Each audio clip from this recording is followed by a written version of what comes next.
আসসালামু আলাইকুম বন্ধুরা, আজকের আমরা দেখাবো সয়াবিন কষা।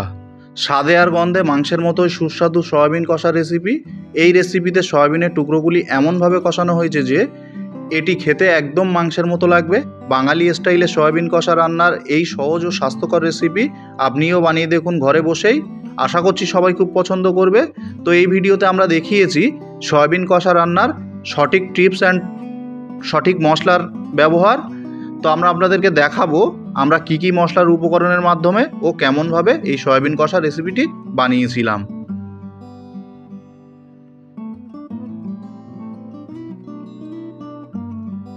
তো প্রথমে আমরা এখানে একটা মিক্সিং বল নিয়েছি। বলের মধ্যে আমরা জল দিয়ে দেব। জল দেওয়ার পর আমরা সয়াবিনগুলো জলের উপরে ছেড়ে দেব। সয়াবিনগুলো আমাদের জলে ভালো করে ভিজিয়ে নিতে হবে। এটিকে আমরা আধা ঘন্টার জন্য রেখে দেব। এখন আমরা 4টে পেঁয়াজ নিয়েছি। 4টে পেঁয়াজ আমরা এইভাবে স্লাইস করে পিস করে নেব। পেঁয়াজগুলি পিস করা হয়ে গেছে, আমরা একটা পাত্রে তুলে নিয়েছি। এখন আমরা এখানে 2টি টমেটো নিয়েছি। টমেটোগুলিকে আমরা 4 ভাগে ভাগ করে নেব এইভাবে।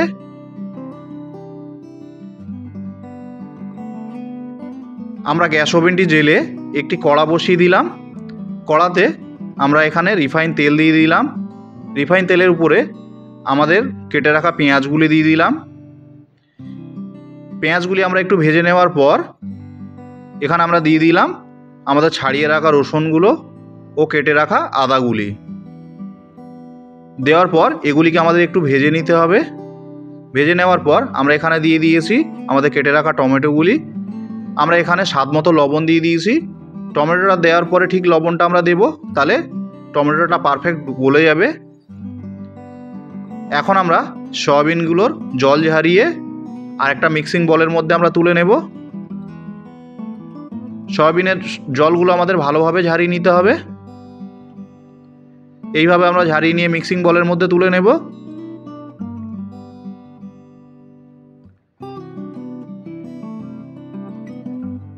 এখন আমরা এখানে দিয়ে দিলাম একটা বড় চামচের 1 চামচ টক দই, 1 চা চামচ লবণ, 1 চা চামচ হলুদ গুঁড়ো,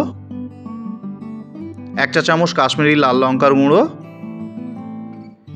1 চা চামচ জিরে গুঁড়ো, 1 চা চামচ ধনিয়া পাউডার, 1 চা চামচ ব্ল্যাক পেপার দেওয়ার পর আমরা এটিকে খুব ভালোভাবে মাখিয়ে নেব। তো এটা আমাদের ম্যারিনেট করা হয়ে গেছে।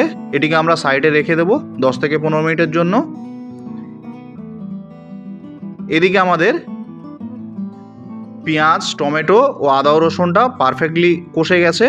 এটিকে আমরা তুলে নেব একটা পাত্রে। তুলে নেওয়ার পর এটিকে আমরা মিক্সারে ব্লেন্ড করে নেব খুব ভালোভাবে।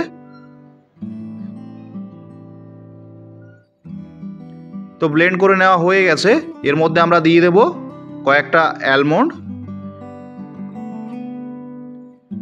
অ্যালমন্ডটা দেওয়ার পরে আমাদের খুব ভালোভাবে ব্লেন্ড করে নিতে হবে।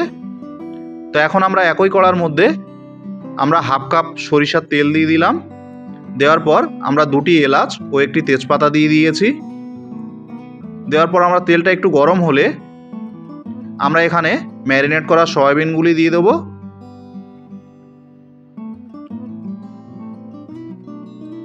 সয়াবিনগুলো দেওয়ার পরে এগুলিকে আমাদের একটু ভালো করে ভেজে নিতে হবে।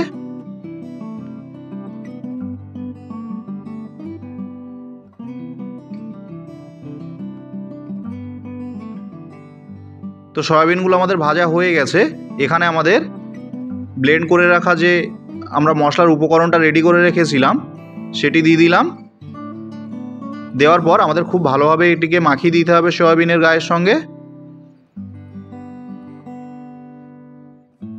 তো এখন আমরা এখানে 1 চা চামচ কাশ্মীরি লাল লঙ্কার গুঁড়ো দিয়ে দিয়েছি। দেওয়ার পর এটিকে আমরা খুব ভালোভাবে মাখিয়ে নেব।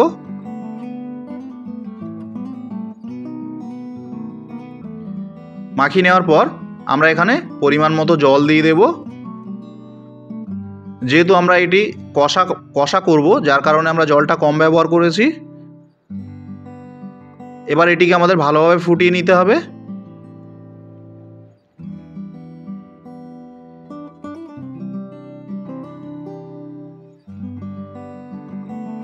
এটিকে আমরা 5 থেকে 7 মিনিট লো ফ্লেমে ফুটিয়ে নিয়েছি। নেওয়ার পর দেখতেই পাচ্ছেন আমাদের মশলা থেকে পারফেক্টলি তেল ছেড়ে দিয়েছে এবং কত সুন্দর কালারফুল হয়ে গেছে। তো এখন আমরা 1 চা চামচ গরম মশলার গুঁড়ো এখানে দিয়ে দেব। দিয়ে দেওয়ার পর আমরা একটু নাড়িয়ে চাড়িয়ে এটিকে আরও 2 থেকে 3 মিনিট কষিয়ে নেব।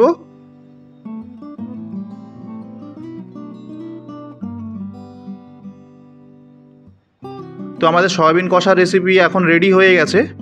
এখন আপনাদেরকে আমরা পরিবেশন করে দেখাবো। তো দেখতেই পাচ্ছেন কত সুন্দর জুসি একটা ভাব চলে এসেছে। একবার হলেও বাড়িতে ট্রাই করবেন, আশা করছি সবাই খুব পছন্দ করবে। তো আমাদের এই ভিডিওটা যদি ভালো লেগে থাকে চ্যানেলটিকে সাবস্ক্রাইব করে নেবেন ও পাশে থাকা বেল আইকনটি প্রেস করে দেবেন, যাতে আমাদের ভিডিও সর্বপ্রথম আপনার কাছে পৌঁছায়। আমাদের এই রেসিপিটা কেমন লেগেছে কমেন্ট করে জানাতে ভুলবেন না। তো বন্ধুরা, আমাদের আজকের ভিডিও এই পর্যন্ত। দেখা হবে আবার পরের ভিডিওতে আরও কিছু নতুন রেসিপি নিয়ে।